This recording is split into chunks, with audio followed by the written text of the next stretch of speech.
여러분 안녕하십니까? 장태동 행정사입니다.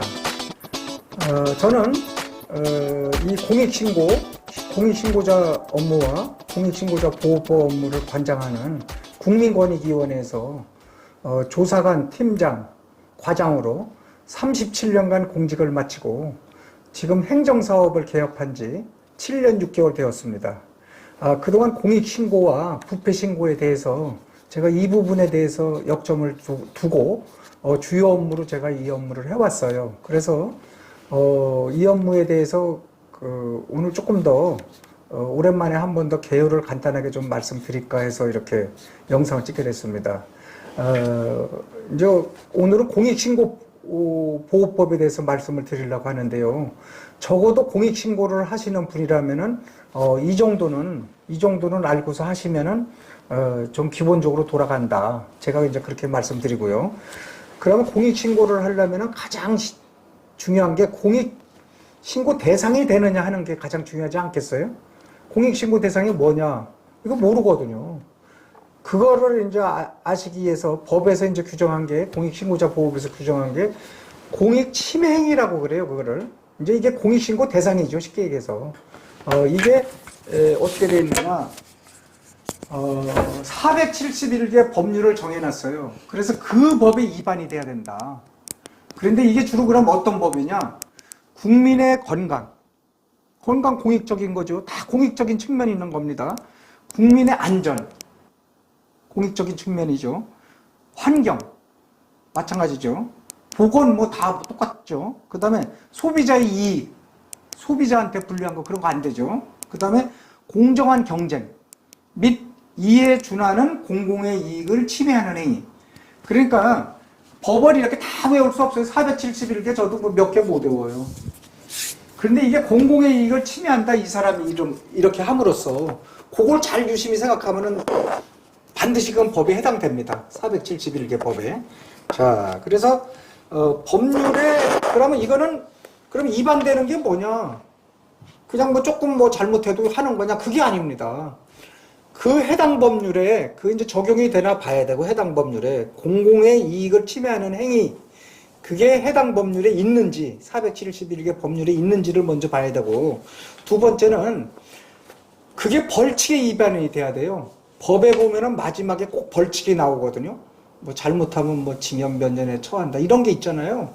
그 벌칙의 위반이 돼야 됩니다. 또 두 번째로 위반을 했을 때 행정처분을 받는 거, 뭐 영업정지를 받는다든지 허가 취소를 받는다든지 자격정지를 받는다든지 어떠한 그러한 대상이 되는 거야 된다 이거죠. 무슨 말씀인지 이해하시겠죠? 그러니까 법률을 위반했는데, 첫 번째 그 법률에서 뭘 위반했느냐, 벌칙에 나오는 사항을 위반해야 된다. 그 다음에 두 번째는 행정처분, 그런 거를 위반해야 된다. 요게 이제 가장 중요합니다. 그래서 사람들이 이제 이런 걸 저한테 자주 묻고 그래요. 그래서 이런 부분을 설명을 해드리는데 많이 어려워해요. 이게 진짜 되는지. 그래서 오늘 이렇게 하면 조금 도움이 되실 겁니다. 자, 그 다음에 이제 공익신고는 누구든지 다 하는 거예요. 뭐 누가 제한이 있는 거 아니에요. 누구든지 공익침해가 발생하였거나 발생될 우려가 있는 것조차, 우려가 있어도 하는 거예요. 그럴 경우에 어디다가 하느냐, 어디다가 다 할 수 있어요. 이거는 자기가 기관에 근무하면 기관, 단체, 기업에까지 해도 공익신고예요. 기업에 해도, 자기가 다니는 기업에 그 법인체에도 공익신고다, 그런 얘기예요. 그 다음에 또 뭐 할 수 있는 데 많겠죠. 뭐 감사원, 뭐 경찰서, 뭐 검찰, 뭐 감독기관. 만약에 시청에서 잘못하면 도청에다 할 수 있고, 도청에서 잘못하면은 뭐 감사원에 할 수도 있고, 뭐 그러겠죠. 그 다음에 위원회, 국민권익위원회 이렇게 하는데 어디나 해도 된다. 심지어는 개인 회사라고 해도 개인 회사에 해도 된다. 그러면 이제 근거는 남겨놔야죠. 신고를 하는데 말로 신고하고 그러면 근거가 없어요. 그러면 나중에 포상금이나 보상금 하나도 못 받아. 그러니까 반드시 메일이나 이런 거로 신고를 하십시오. 내부에도 메일로 신고해요. 물론 외부 기관이야 당연히 인터넷이나 뭐 이런 데 정식으로 해야죠. 그래서 반드시 그 흔적을 남겨줘야 된다. 예, 그리고 공공기관에 접수가 됐는지 또 실제 확인을 해야 돼요. 접수가 안 돼서 엉뚱한 데 가서 있고 그러면 안 되죠, 그게. 그래서 접수가 됐는지까지 확인해라. 예, 그 다음에 공익신고 방법은 어떠냐? 예, 공익신고는 가장 중요한 게 이제 여러 가지 뭐 이 사람이 어떻게 법을 뭐조를 위반하고 뭐 이렇게 자세히는 못 써도 돼.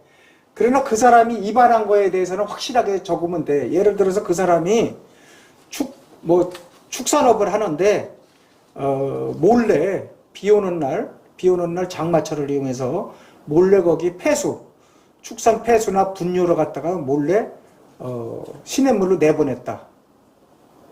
그러면 그거는 벌칙에 해당되는 거거든요. 축산업법에 거기에 벌칙에 위반된단 말이죠.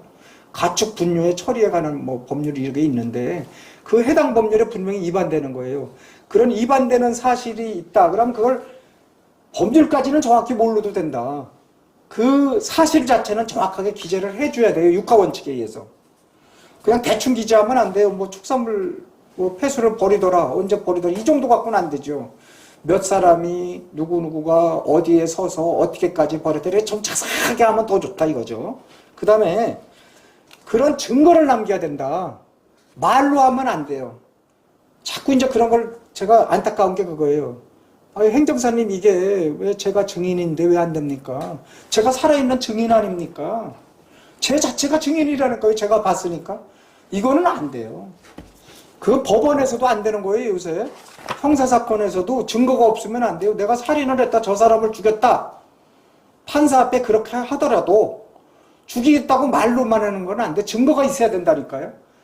부패신고, 공익신고도 마찬가지다. 반드시 증거를 해야 돼. 뭐 요만한 종이라도 하나가 증거가 있어야지 나중에 보상금을 받고 그게 공익신고로 처리가 되는 거예요. 그런 증거 제출 없으면은 뭐 말짱 도루묵이다. 그렇게 이해하면 됩니다. 그래서 그 직장에 계실 때 해야지 나와서 뭐 이렇게 공익신고를 하고 그렇게 되게 뭐 그만두고 그렇게 하면 안 되죠. 증거를 확보 못 하잖아요. 그럼 증거를 충분히 확보하고 가급적이면 공익신고를 해서 수사기관에서 조사가 끝날 때까지는 그 기관에, 그 법인에, 그 회사에 머무르고 있어야 돼. 그래야지 내 손으로 증거를 많이 취득하고 내 손으로 안 되면은 동료한테 증거를 받아낼 수 있죠. 잘 받아내야 되겠죠. 그래서 그 자리에 있을 때 해야 된다. 그런 말씀 드리고 반드시 증거가 필요하다. 증거 물증주의. 제가 뭐 그렇게 말씀드릴 수 있겠네요. 증거 물증이 있어야 된다. 그 다음에 이제 권익위원회나 어디에서 신고를 하면 직접 조사기관에서 이제 조사를 해야 되는데 수사도 하고 조사도 하고 그런 걸 이제 조사기관이라고 얘기를 해요. 그래서 그거는 제한은 없어요, 시간이. 공익신고하면 제한이 없어요. 60일 이내에 처리한다, 이런 건 부패신고는 그게 있는데, 공익신고는 그게 없어요. 그러다 보니까 뭐, 마냥 늘어지는 경우가 많아요. 공익신고에서 뭐 1년, 2년씩 걸리기도 하고 그러거든요, 지금. 그래서 자꾸 독촉을 해야 돼요. 그러면 이제 그걸 처리를 하면은 공익신고자한테 통보를 하게 돼 있어요. 그 처리 결과를. 수사한 해당 기관에서 직접 통보하는 거예요. 국민권익위가 통보해 주는 거 아니에요, 그거는. 자, 그 다음에 공익신고자라는 사실이 들통날까봐 이것 때문에 이제 두려워서 못하는데 법에는 엄격하게 그게 규율이 돼 있어요. 뭐라고 돼 있냐? 누구든지 공익신고자라는 사정을 알면서 그의 인적사항을 공개해서도 안 되고 그가 공익신고자임을 미루어 알 수 있는 사실을 다른 사람에게 전해도 안 되거든요. 그게 중요한 얘기야. 김개똥이가 이걸 했다 이렇게 해도 안 되고 김개똥이가 연상이 돼. 왜 어디 사는 사람 누구 있지? 그 사람 뭐 잘하고 하는 사람이 있잖아. 뭐 떠들고 다니는 그거 안 된다 이거야. 그러니까 그게 그 사람 신분을 이렇게 짐작할 수 있는 것도 다 걸려요. 나중에 이제 조사하고 수사하면 다 드러나요 그게. 그 다음에 이제 신변 보호 조치라는 제도가 있어요. 공익신고하면은 뭐 떨고 막 힘들어하고 어떤 분은 막 그냥 공황장애 수준까지 막 이렇게 겪더라고요. 물론 뭐 그 인지상정이죠. 자기가 오래 다녔던 직장에 잘하는 사람 이런 신고를 했을 때 얼마나 또 저도 초조하고 뭐 이렇게 마음이 안 좋겠어요. 그러다 보니까 상당히 위급하고 또 그렇게 하다 보니까 신경이 날카롭다 보니까 외부에서 조그만 자극이나 뭐 이상한 행동만 있어도 나와 우리 가족을 해치고 위협하는 것으로 그렇게 과다하게 해석하는 경우도 있어요. 그래서 그런 걸 냉정할 필요가 있고, 만약에 그렇게 이업이나 실질적으로 이렇게 그 협박이나 이런 걸 받았을 때는 나와 가족들 이렇게 그 이업이나 협박을 받았을 때는 반드시 해당 기관에 일단 얘기를 하고, 그 다음에 이제 국민권익위원회, 공익신고자 보호는 국민권익위원회에서만 하는 거예요. 그래서 이렇게 국민권익위원회 이렇게 얘기를 해서 보호를 받아야 돼요. 그러면 이제 보호를 받으려면은 말로만 하면 안 된다, 이것도. 내가 이업하고 협박을 받는 사실을 언제 사진을 찍어 놓는다든지 그 사람이 따라다닌다든지 뭐 어떤 결정적인 증거가 있어야지, 말로만 그 사람이 밤에 맨날 따라와서 괴롭혀요, 내가 따라가는 말만 차 타고 뒤에 따라다녀요, 증거 있어요, 증거. 그 사람 남발해도 찍어놔야지, 블랙박스로라도. 그거 뭐가 증거가 없으면은 이것도 보호받기가 어렵다. 그래서 항상 일상생활에 어떤 법률적인 보호를 받을 때는 증거, 물증이 좀 있어야 된다, 이런 것을 좀 생각해야 될 것 같아요. 그리고 불이익 조치도 해서는 안 돼요. 뭐 인사 조치를 한다든지 공익신고했다는 이유로, 뭐 공익신고가 제가 했는지 확정되지는 않지만은 제가 한 게 틀림없어, 이렇게 벌써 회사에서 많이 알게 되더라고요. 그러면 그 사람한테 불이익 조치를 하고 인사이동을 시키고 중요한 업무를 뺏어서 다른 사람한테 주기도 하고 그러거든요. 그럴 경우도 다 불이익 조치에 해당되니까 일단은 그것도 국민권익위원회 신변 신고자 보호과 있거든요. 그리 신고를 하면 된다, 그렇게 제가 말씀드릴 수 있어요. 그러면은 그거 다 법적으로 다 보호를 받을 수 있습니다. 그래서 요새 뭐 공익신고자, 공익제보자가 오히려 뭐 신고자 보호가 안 되고 그거로 인해서 많은 피해를 보고 뭐 이사를 다니고 여러 가지 얘기가 있는데, 그런 걸 전문성이 없으니까, 그러니까 이게 전문가한테, 그런 업무를 잘하는, 요소요소에 잘하는 전문가한테 맡기면은, 딱 맡기면은 끝나거든요. 그런데 이제 본인이 막 하려고 그러니까 벌벌 떨고 그러거든요. 그런데 이거는 잘 안 해요. 변호사들도 잘 안 하고 행정사들도 잘 안 해요. 왜냐하면 이게 상당히 신분하고 이렇게 관련이 있어서 자기가 또 잘못하면 다치거든요.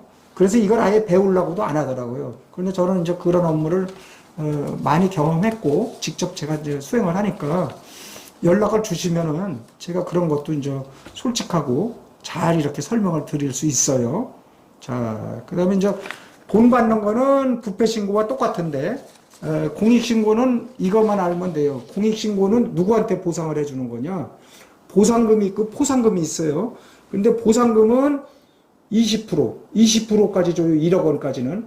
그 다음에 이제 5억 원까지는 14%, 또 뭐 20억까지는 10%, 이렇게 해서 점점 비율이 낮아져요. 신고 금액에. 그러면 1억 원을 추징했다, 1억 원 돈이 들어왔다, 그러면 2천만 원 받는 거예요. 적은 금액이 아니죠. 예, 그래서 그것을 받는데, 공익신고를 내부에 근무하는 사람이 내부 공익신고자를 위해서 주는 게 보상금이에요.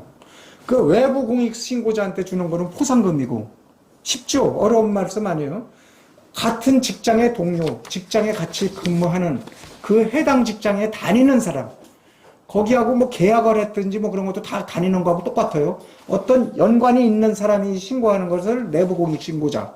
그래서 내부 공익신고자한테는 일정 비율에 20%, 최고 20%까지 보상금을 준다.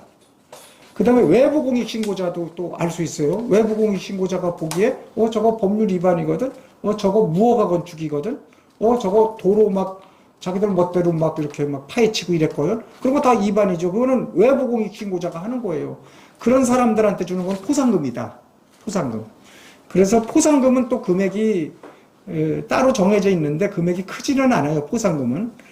그런데 또 포상금은 받기가 국민권익위원회에서 직접 줄 수는 없고, 해당 기관에서 이렇게 이분한테 포상금을 줘야 된다 하고서 해당 기관에서 권익위에 통보를 하면 권익위에서 조사를 해서 증거 능력이나 전체적으로 검토를 해서 이렇게 하는 거예요. 그래서 포상금을 지급하는 거예요. 그래서 내부 공익신고자였을 때 그때 신고하는 것이 가장 좋다, 그렇게 말씀드릴 수 있겠네요.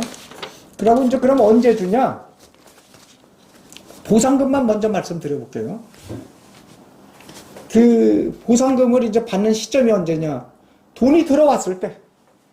쉽게 얘기해서 돈 안 들어오면 안 주는 거예요. 보상금은 그 환수 금액에서 주는 거예요. 1억 원 환수하면 2천만 원 준다고 그랬잖아요.